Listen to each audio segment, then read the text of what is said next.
Donc, nous avons vu en grand 2 les exceptions aux lois de Mendel. Petit 1, nous avons parlé de l'hérédité hétérosomale. Petit 2, on a parlé de linkage absolu ou de liaison absolue. Donc, en petit 3, nous allons voir le linkage partiel, c'est-à-dire la liaison partielle.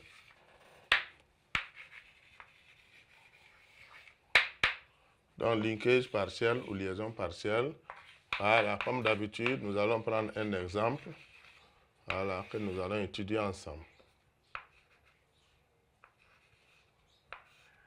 Donc, exemple, nous allons mettre l'exemple au tableau, l'exercice en question au tableau. Donc, nous avons ici l'exercice qui dit qu'on croise des drosophiles de lignée pure aux yeux rouges et aux ailes entières avec des drosophiles de lignée pure aux yeux marrons et aux ailes échancrées.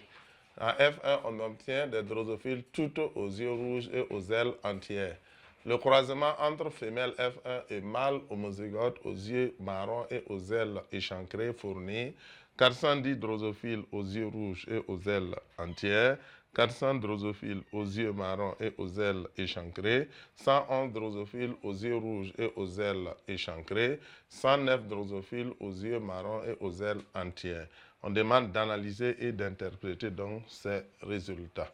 Donc, dans l'analyse, bien sûr, on va essayer de faire ressortir. Donc, on va commencer par l'analyse. Bien sûr, on voit qu'on a affaire à 2 caractères. Voilà, donc les drosophiles croisés diffèrent par 2 caractères. Et on va supposer que chaque caractère est gouverné par un gène. Donc, il s'agit d'un dihybridisme. Maintenant, les caractères, on peut les énoncer. Il s'agit de 2 caractères. Donc, puisqu'on parle de couleur des yeux et de l'aspect des ailes. Donc, on peut dire que le caractère étudié, c'est la couleur des yeux des drosophiles et l'aspect des ailes des drosophiles. Donc, si on suppose que chaque caractère est gouverné par un gène, donc il s'agit d'un dihybridisme. Ensuite, on va regarder. Le premier croisement, on a croisé des drosophiles aux yeux rouges et aux ailes entières avec des drosophiles aux yeux marrons et aux ailes échancrées. On obtient à F1 uniquement des drosophiles aux yeux rouges et aux ailes donc entières. Ce qui nous permet de dire que la première loi de Mendel est vérifiée, puisque la F1 est homogène. Et en même temps, ça nous permet aussi de tirer la conclusion que les phénotypes apparus en F1, c'est-à-dire les phénotypes yeux rouges et ailes entières, dominent les phénotypes qui n'apparaissent pas, pourtant qui font partie des phénotypes parentaux, c'est-à-dire yeux marrons et ailes échancrées. Donc les phénotypes yeux rouges et ailes entières dominent respectivement les phénotypes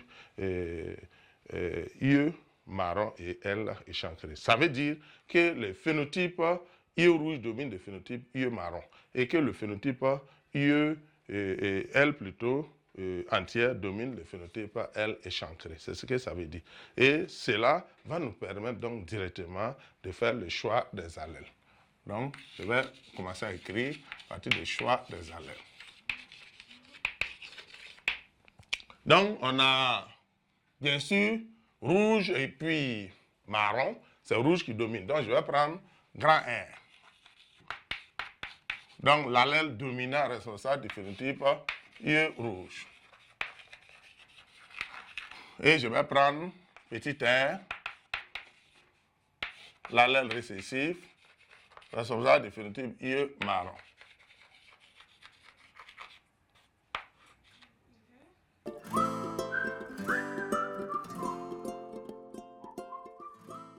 Ici, il y a une erreur qui s'est glissée. Donc, c'est le choix des allèles, ce n'est pas le choix des ailes. Donc, on va corriger ça rapidement. Donc, choix des allèles. Donc, choix des allèles. Donc, soit grand R, l'allèle dominant responsable du phénotype yeux rouge, soit petit r, l'allèle récessif responsable du phénotype yeux marron. Donc, ça, c'est pour le caractère couleur des yeux. Maintenant, pour le caractère aspect des ailes, je vais prendre donc, puisqu'on a aile entière et aile échancrée. Donc, soit grand E, l'allèle dominant responsable du phénotype aile entière. Et soit petit e, la lettre récessive, l'association définitive L échancrée.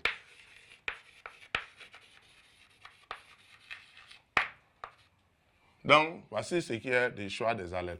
Et donc, nous regardons le deuxième croisement. Ce deuxième croisement donne une descendance hétérogène. Donc, le deuxième croisement hétérogène donne une descendance hétérogène.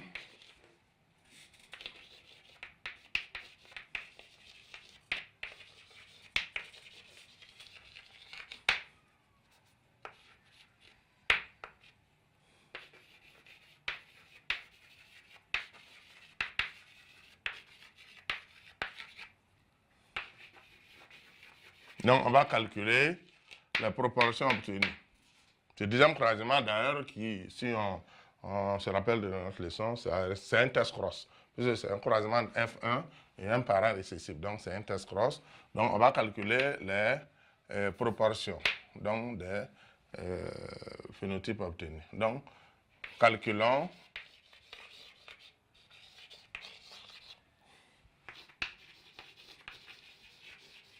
les proportions des phénotypes obtenus.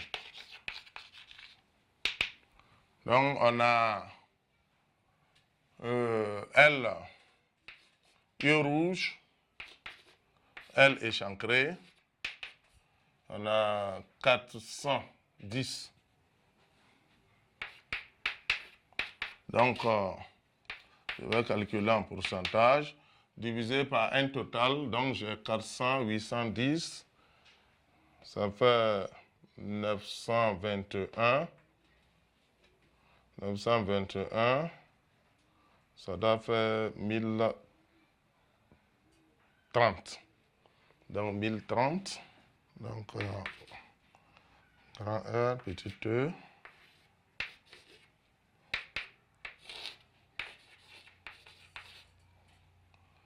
Donc, j'ai 111.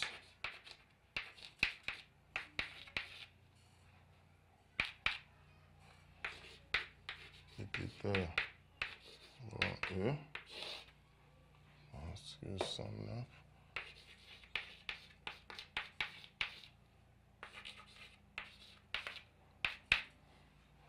Et j'ai